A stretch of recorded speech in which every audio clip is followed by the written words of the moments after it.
নমস্কার।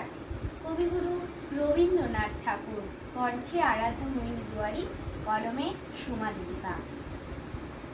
ই বাবা, পিছনে এত গাছ বাজনা হচ্ছে, কোন বিহাঘর বটে নাকি? সবাই সাইজা গুজা ঠোঁটে লাল রং মাইখা বুসো বুসো কেমন ভালো আছে। ওদিকে ও বাবা, এত ফুচু ফুচু ছিলাগুলান কত সুন্দর কোমর দুলাই দুলাই, হাত পা লাড়ে লাড়ে, হাসছে হাসে লাজ করছে। দমে ভালো লাগছে ইসব ভালতে। ইয়ার পর একটা বিটি ছিলা উঠলো কবিতা বলতে।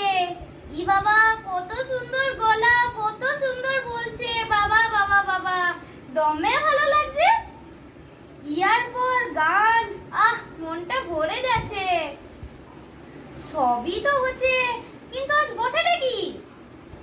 ই বাবা, লোকটার কত লম্বা দাড়ি, কত বড় ফটো, কত সুন্দর ফুলের মালা।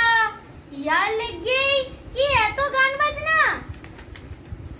লোকটার গলায় মালা, তার মানে লোকটা এখনো বাজে নাই।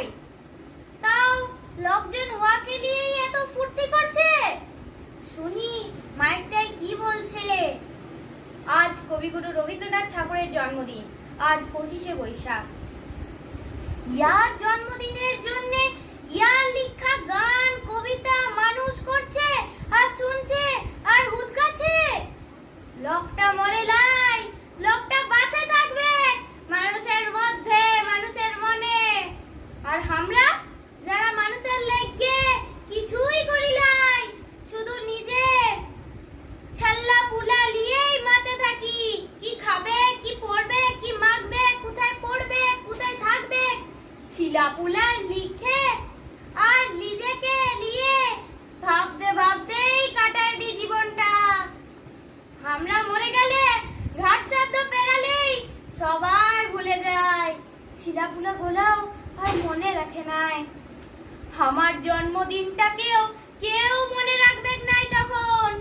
কবিগুরু রবীন্দ্রনাথ ঠাকুর, তোমার চরণে আমার প্রণাম নিও, ভালোবাসা লিও। তুমি চিরজীবী, তুমি অমর, তুমি সর্বকালের সবার কবি, সবার আনন্দ। নমস্কার।